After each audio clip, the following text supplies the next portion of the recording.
I expect a few more people will drift in as time goes by, so I'll just start off with a bit of a presentation I gave to the hospital executive 2 or 3 weeks ago about the daily inpatient clinical review, patient, doctor and nurse. I've called this the daily inpatient clinical review rather than a ward round, because if you use the word ward round, it automatically introduces the concept that we're going to do a round where we go to each bedside one by one and see the patients. And that suggests that that's the way the work has to be done if we call it a ward round.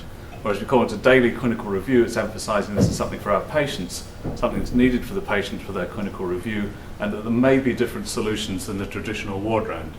For example, I'm in touch with some people in Sweden where on their gastroenterology ward they've made one of the rooms on the ward into the doctor's room, into the ward round room, and they bring the patient to the room rather than take the doctors to the patient's bedside. And that means they don't need to invest so heavily in IT. Also the room's private and quiet, and they can do the clinical reviews there. I'm not quite sure what they do with the patient who's got 6 drips and cannulas and catheters everywhere. I think that our work in acute care is to take acutely ill patients with major medical illnesses, swiftly and safely restore their health so they can resume living outside hospital. They may not be able to get their health back to where it was before they came into hospital, but we need to get them to a stage where they can live outside hospital in some form or other. A small proportion of our patients, our work is to identify that they're coming to the end of their life and make provision for a calm and quiet death. And I think within the work of doctors and nurses, any healthcare professional, our work is also to be constantly developing ourselves to perform at a better level and to develop the next generation of health workers to be performing at a better level than we do. I don't think you should be practicing medicine, nursing, any area of professional practice in healthcare without developing yourself and developing other people. That's written into the Hippocratic Oath, where the first sentence of the Hippocratic Oath about what you're going to do talks about teaching before it talks about healthcare. But that's forgotten quite a lot by health service managers who want to see patients flashing through the system as quickly as possible. For us as doctors, I think that means that our work is to try and make the right diagnosis or the right diagnoses and set that in the context of the overall health of the patient, from where we then decide the right treatment, which has to be provided at the right time, in the right place, and with the right to no avoidable harm. I think I've been learning on my ward rounds in the last 3 or 4 years that we have to be taking active safety measures to ensure that patients are protected against harm rather than just hoping that harm doesn't happen. So in the same way we've seen car technology changing, you designed the first cars and hoped it didn't run into people, come off the road and get injured. There's lots of active safety processes in cars now to protect us, particularly when things go wrong. Or if you get onto an aeroplane, everybody checks that your seatbelt is fastened before you take off, an active safety measure rather than just hoping everybody's put it on because it makes sense. And better next time, constant training. For this purpose, I said an acutely ill patient is somebody who needs a clinical review at least once a day. Of course, if you're really ill, they're in intensive care and you're getting clinical reviews maybe 3 or 4 times a day. But if we decide that acutely ill patients are people who need clinical review every day, that explains why at weekends and bank holidays things go wrong, because patients are not getting prospective clinical review on a daily basis and are only seen once they've deteriorated already. Our medical director was showing evidence last week that the death rate on Mondays is higher than other days of the week, probably because we fail on the clinical reviews at weekends. When you're at medical school, I think you're taught how to assess the acute admission, how to make a diagnosis, how to make a working diagnosis, a treatment plan, discuss with the registrar, see what has to go on. I don't think we teach you how to do a review of a case and when that review has to be scheduled and what the components of that review is. Certainly an important part of that is the diagnosis correct. And it's very common for us to get the diagnosis incorrect, to have to refine the working diagnosis. Dr. Chalmers here from neurology, I'm sure he often comes to the bedside and corrects our diagnosis, coming in new from outside, reassessing the case, seeing where we've got to, and working out, is the diagnosis correct? Did we get it wrong? And it's actually very easy to get the diagnosis wrong, follow a particular pathway. It's very hard to pull yourself back from that pathway and change the diagnosis, even when things are going wrong. So is the expected progress being made? This is where we need to work very closely with the nurses to make it clear what we think the expected progress is, and then indicators to see whether it's not being made, that progress is not being made. If not, why not? Is it a particularly bad case of septicemia that just needs a longer course of antibiotics, like we saw 2 patients on the ward round this morning, or was there something else wrong? Had they got hydronephrosis with an obstruction and an infection in the kidney, or is it just a straightforward, more severe septicemia? Do we need new plans for treatment, investigation, review, discharge, and again, the active safety checking? Sort of active safety checking measures that we undertake on my ward round, asking about pain. It's surprising how many patients we let continue in pain all the time without taking efforts to either to alleviate that pain. Nutrition and hydration. Are they eating and drinking? Are the cannulas being taken out? Is the urinary catheter in there? Does it need to be taken out? Has the patient got diarrhea with C. diff? Pressure area care and VTE thromboprophylaxis. So these active safety measures we undertake on the ward round as well. Now I think to undertake that daily clinical review, you need a team of a minimum of 3 people, which is the patient, the doctor and the nurse. And I think as soon as we break down that 3-way relationship and take away one of those people, the nurse or the patient or the doctor, you can't achieve a proper clinical review. And you may argue you need a bigger team than that. And if we're doing this daily clinical review and we're trying to get by without having the nurse there, we're failing our patients because I don't think they get the proper care then. So I'll move on to my other presentation, which is on the topic of audit. There's an audit meeting and an audit report. I was hoping there were going to be plenty of Foundation Year 1 doctors here because they're all meant to be actively taking part in audit. And the first slide is to remind them what audit is about. An audit is not about filling your e-portfolio with audit stickers showing you've undertaken an audit. Audit is about improving the quality and reliability of care processes. Too often our audits are simply, we look at something, prescribing standards, do an audit, show that we're really bad, send out an email, rewrite a new policy, and 6 months later that gives somebody a golden opportunity to repeat the audit and prove we're as bad as we were before. The purpose of audit is to try and improve something, and particularly to improve the reliability of those processes. So if you're thinking of undertaking an audit, you need to identify a problem or an issue, and if you're a Foundation Year 1 doctor or a medical student, identify something really common every day so you don't have to wait 6 months to audit it. Don't audit intravenous methylprednisolone and exacerbations of multiple sclerosis because it'll take 6 months to get 3 cases. But if you're auditing something like standards in prescribing intravenous antibiotics, then that's going to be easy to undertake the audit. There should be a problem, so it should be something that annoys you, irritates you and makes you grumpy, because that will give you the motivation to solve the problem. They then, on the audit cycle, which you should know about, talk about setting criteria and standards. One of the problems I've had with this work with the nurse at the bedside is that nobody has ever said you ought to have a nurse, a doctor and a patient for a daily clinical review. And we're interesting people, doctors. If the Royal College says this is the way things should be done, as doctors we immediately object and say, no, we know better, we want to do it our way. And as soon as they set a standard, we disagree with it. But if they haven't set a standard, then we say we can't do the audit. So on this business, nurse at the bedside set the criteria and standards, we just had to set the standards ourselves. You then observe the practice, collect some data, work out how well you're doing, and then this is the really difficult bit, the implementing change.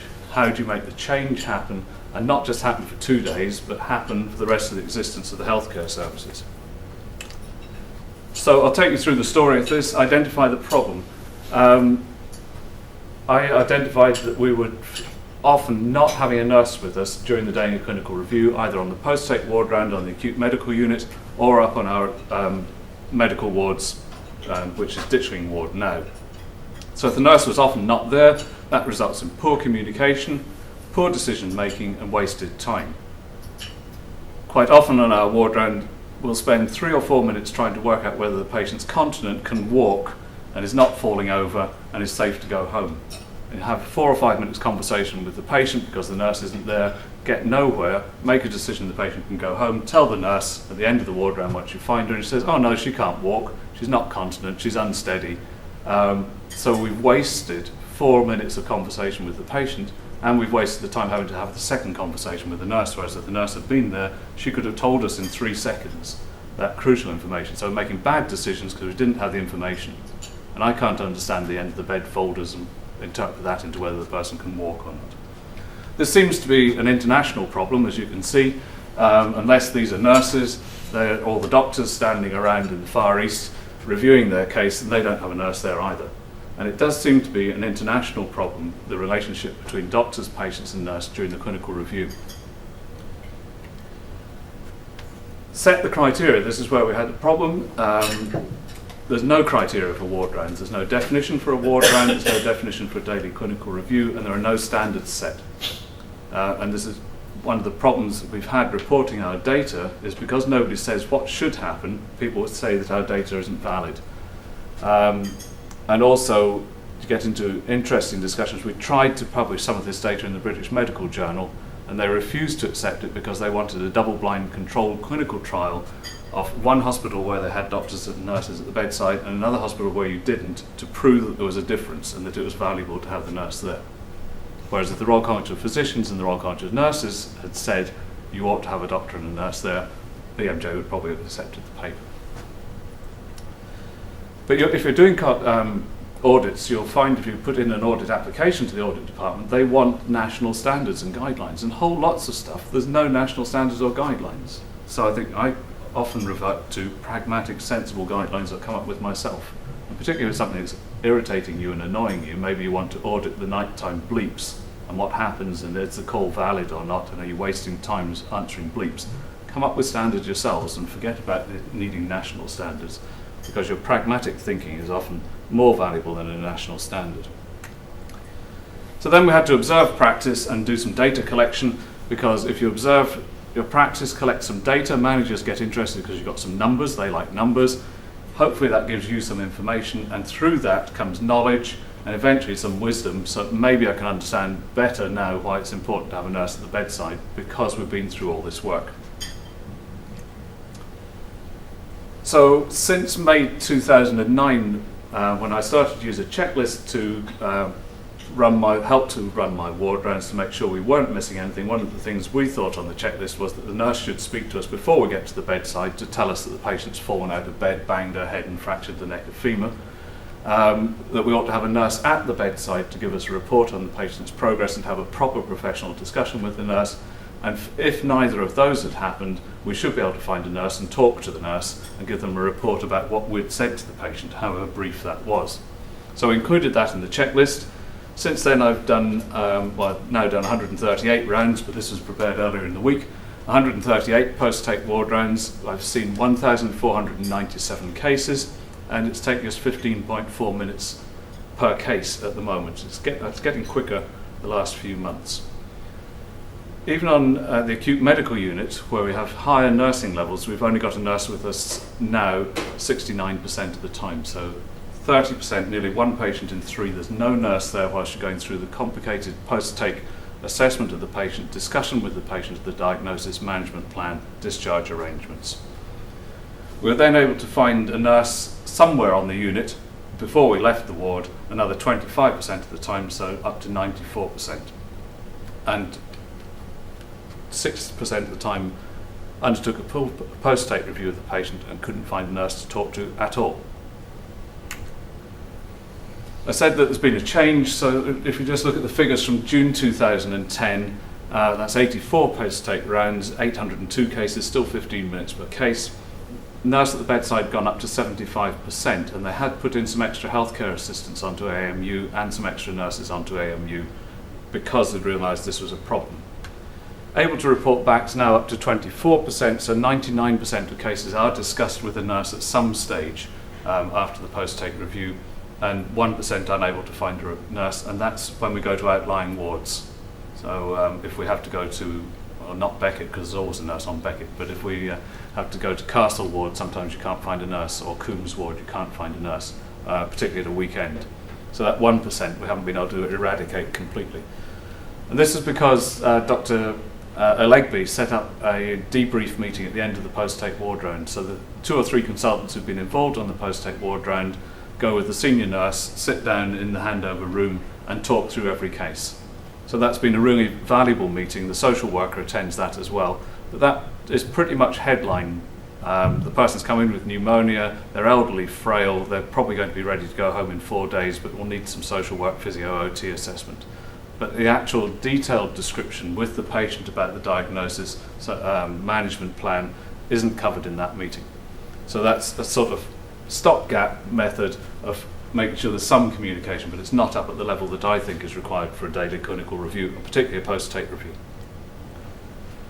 If you look at ditching ward, where I've been working now since June 2010, pretty much as a single team-based unit, we've done 103 rounds. There are 1,874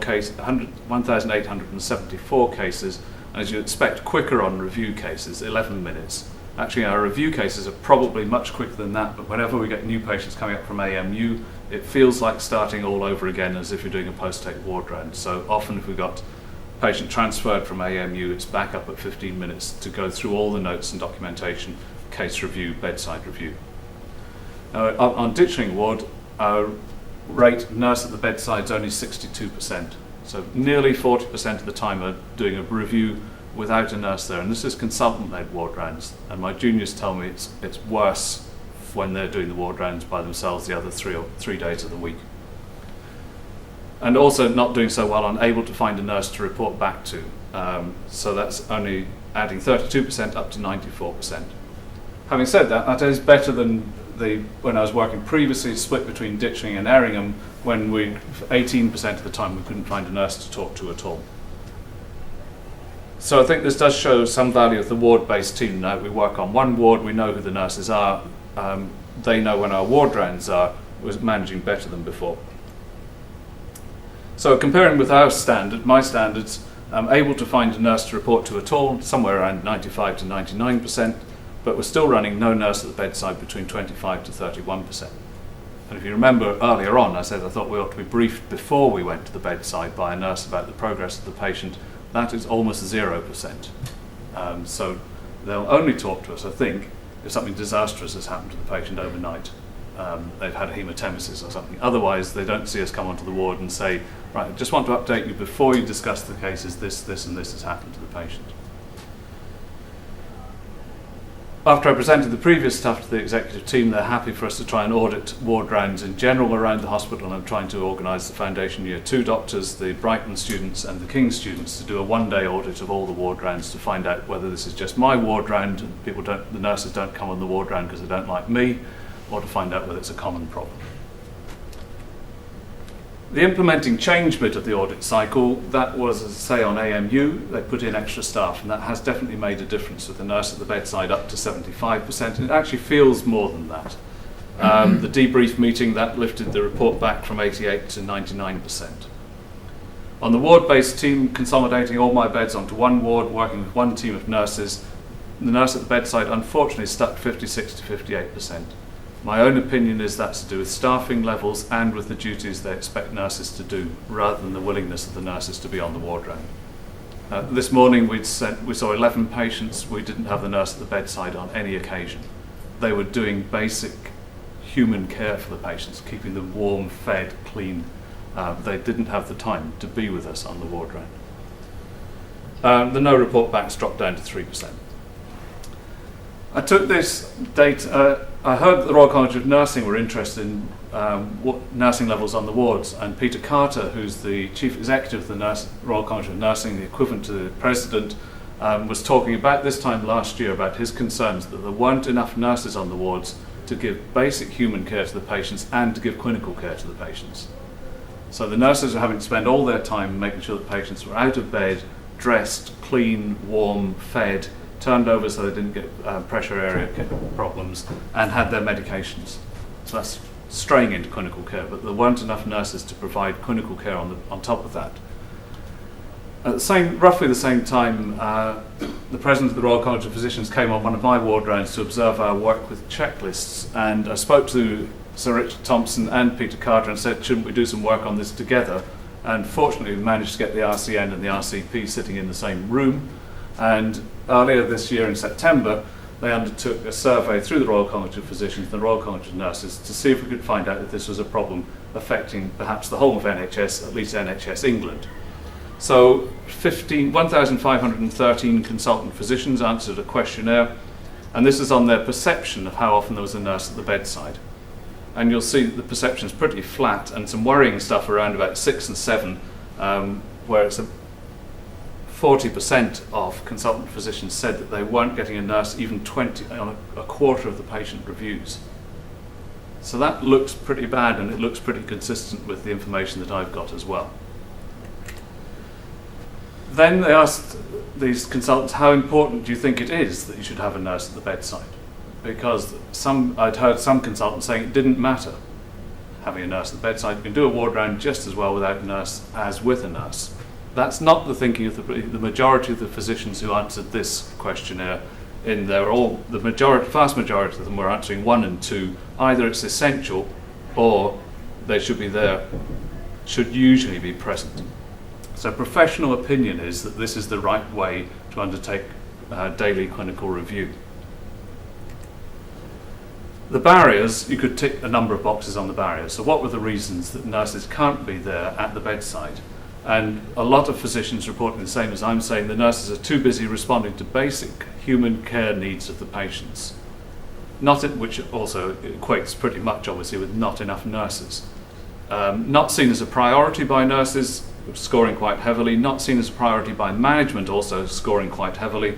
Too much paperwork for the nurses, they're spending too much time filling in pieces of paper rather than being free to do the work, which is something we can all sympathise with because we spend too much time filling in pieces of paper rather than doing the work. Nurses doing activities other than direct patient care, audits, ordering, rotas, things like this. I remember one post-take ward round saying to the charge nurse on AMU, why weren't you with me on the ward round? You're on the unit today. And he was conducting a single-sex bay audit, which I think any child over the age of 8 could have done, but yet we were using the person with the greatest nursing expertise on our ward to undertake that audit. And other reasons, and the people had other reasons they could give. And these were some of the comments that the consultants were making about this. Actually goes on for about 10 pages, because I think of the 17 of all the consultants, nearly every one of them made a comment. Not seen as a priority by consultants and clinical leaders, importance not made clear to nursing teams, lack of organisation and prioritisation, chaos, not seen as a priority by the powers that be within the NHS, answering the telephone in the absence of a ward clerk. And it just goes on pages and pages of this about reasons why the nurses aren't there at the bedside from the physician's point of view. The nursing perspective was different, and you'll see the numbers are much smaller, 230. The Royal College of Nurses went specifically for sort of band 6, band 7 nurses, so the senior sisters and the sisters on the wards, and obviously somehow didn't have as much access to them through their databases as we had for the Royal College of Physicians. Their perception was different. They're saying that the nurse is there most of the time, and it's unusual to have the nurse there. I think my interpretation of that is that the nurses, of course, remember the rounds they were on and don't know about the rounds they weren't on. So automatically they're going to say they were on the rounds they were on and forget about the ones where they weren't there. And also when you looked at the units which they were from, there was quite a number of intensive care units and pediatric units in that group. And of course, and on intensive care units, coronary care units, stroke units, all these well-defined functional units, you tend to have the nurse there at the bedside, if not the nurse actually needing the round themselves. So I think that explains that difference. But the nurses also, or even have an even stronger belief that it's important that the doctors and the nurses are there. So professional opinion of very senior nurses is that the doctor and the nurse should be there simultaneously with the patient. The barriers that the nurses perceived should concern us as consultants, occurring at unscheduled times. This is a common thing the nurses say. They never know when the doctor's going to turn up. So somebody's got a regular bit on their job plan that says they're going to be on such and such a ward at 9 o'clock and they tip up at 11:15 or 3 o'clock or the next day or don't tell anybody. Which is a terrible way for us to be treating our nursing colleagues. if we know something's got to be changed and you can change it in advance, that's fair enough, but they're really expecting to turn up at 9 and we don't turn up to 11:30 or don't turn up at all. How can we expect to have a nurse with us? They're not our handmaidens at our beck and call to rush to our side as soon as we hit the ward. Some are occurring out of hours. They're saying they don't have enough time, not enough staff. They see it as a priority, not being invited to contribute. And I've had a number of registrars do ward rounds with me where I've asked them to do the ward round and haven't even said hello to the nurse, let alone ask the nurse to contribute. And somebody in one of the comments is saying, we think we're bringing up a generation of consultants who have never seen doctors talking with nurses, therefore they don't think it's part of the ordinary practice of medicine. Undertaking other activities, again, audits, ordering rotas, doctor's behaviour. So does the doctor actually give off a body language, we don't want the nurse here, go away, you're a bother. Contribution not valued, fortunately very low, and then other comments as well. So there are sort of comments, senior doctors arrive at various times. I was speaking to the senior nurse from St Thomas's last couple of weeks ago.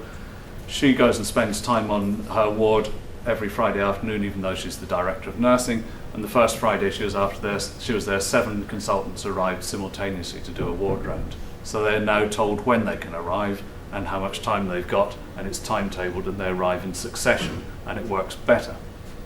But much better if you could put it into proper team-based wards, so you didn't have 7 consultants arriving simultaneously. Ward rounds can take 5 hours, overlap with medication rounds. Standard practice, nurse always present. Nurse-led ward rounds. Morning post-take ward round occurs at the same time as nursing handover and medication time.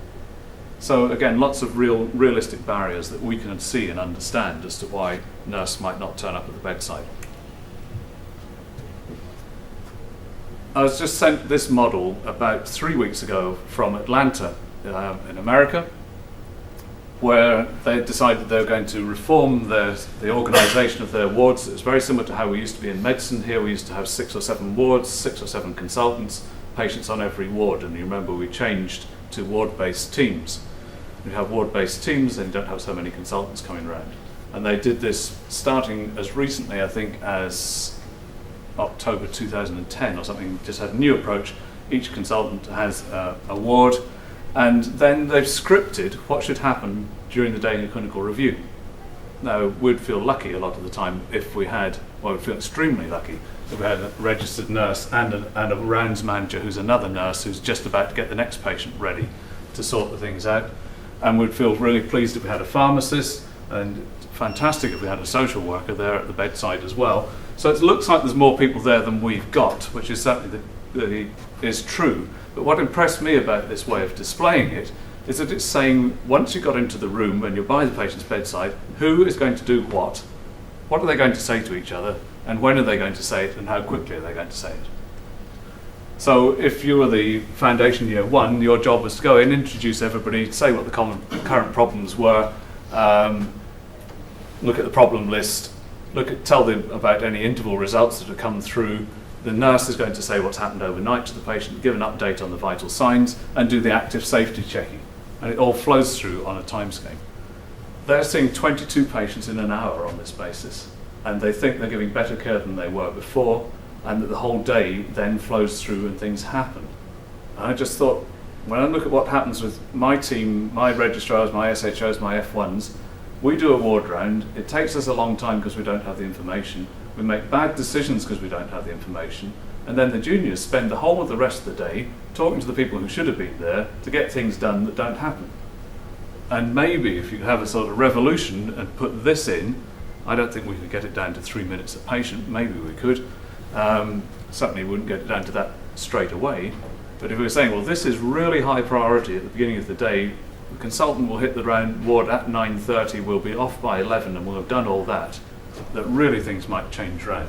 But what I liked was this visual representation of it and the scripting of what we're going to say to each other. It's too often at the bedside, I'll say, how's my patient? The nurse, if she's there, will say, fine, and we've got nowhere. Because we haven't said what's wrong with the patient, we haven't reviewed the results, she's not telling me about the vital signs, how badly the drug chart's written. It's not scripted and it changes from every patient, one patient to the next. We just let it go as if it's a social conversation. There is a separate picture that he's come up with, which is much more to do with the district general type setting, where there's fewer people in the room, fewer people around the bedside, but it's still scripted, still runs through an audit, still runs through a process. And I think the clinical review, daily clinical review, can run to a process. There's the social introduction, maybe professional introduction, review of the major current problems, the vital signs in relation to that, the treatment in relation to that, the progress in relation to that, active safety checking, planning the tests and investigations, CPR status, discharge planning. There is a process we could go through, and it could be the same with each patient. It could be scripted, and it might be a whole lot more efficient. So you'll remember that I was saying on the audit cycle, the big difficult bit is implementing change. And I don't think I've got beyond the stage so far of saying this looks like a problem. We've got some measurement, some wisdom now and understanding as to the importance of this.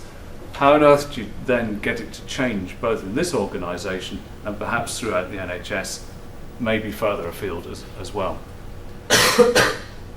I'm working with the Royal College of Physicians and the Royal College of Nurses to see if we can come up with a joint statement about something about what a ward round is, or the various different sorts of ward rounds, what they are and what their purposes are. Something about the standards that we think and agree as professionals are minimum standards. So you can say to management teams, if you're running 50% of the time without a nurse at the bedside, are you surprised the quality is bad? It is worth investing in extra nurses to get that extra quality, and will contribute by being professional, arriving on time, working on scripting our conversations. This week, we've been trying to work towards a grant application for clinical productivity with somebody called the SDO, an organisation based in Southampton who seem to have lots of money to hand out, and they want to work on clinical productivity. It seems to me that ward rounds are an ideal area to work, nurse at the bedside, ideal area to work. There's so much of this work done every day in the NHS, huge resource, huge expense, and I think it's almost medieval in its terms of its efficiency. And we could release so much time to care, increase productivity so much, but you need the research. So we've got agreed terms, agreed standards, agreed measurements, agreed outcomes for what a ward round is. And some of those things are very qualitative and very difficult to measure. And then maybe we need a radical rethink of the processes. And if we're going to have a radical rethink like that, imagine having a social worker on the ward round with you. Our multidisciplinary discharge meeting has just been changed from the morning when I can go to the afternoon when the social worker can go. How's that going to work? I can't go in the afternoon. So if we've got the whole rethink of the process, let's get the people at the bedside, let's get them talking about the patient, let's get them solving problems, maybe that could free up a whole lot of our time as well. I've only got a few more years left in my career, so I don't know how far we're going to get with transforming what's happening at the bedside and with our patient care. I hope we'll make progress. This is going back to, for the juniors, thinking about audits and complaints and things that irritate you. The things that irritate you, you go home, you moan about to your partners, you moan about in the pub. Those are the things you should be trying to do improvement work on. Quality improvement work, improving the processes. If you've read Atul Gawande's books, which I'd recommend anybody to because they're so readable, so interesting, they're like reading a fantastic novel that you can't put down because he writes so well. The first book he wrote was called Complications, which tells you how we all get it wrong so easily and perhaps why we get it wrong so often. The second book he wrote to lift our mood and make us feel better because it was about all the people who'd done tremendous work to improve processes and change processes. And a lot of it, he says, is if you're an ordinary doctor like most of us are, rather than brilliant academics who are pushing forwards the frontiers of medicine, if you're organised and careful, you will be a very good doctor. And a whole lot of the way we deliver and improve care is good organisation, good process. And he says at the end of better, stop moaning, do something and count. And that's when I stopped moaning about having a nurse at the bedside, started counting about it. And 2 years later, we've got somewhere. Not very far, but it's starting to move. And hopefully, we can push it further forward. Thank you.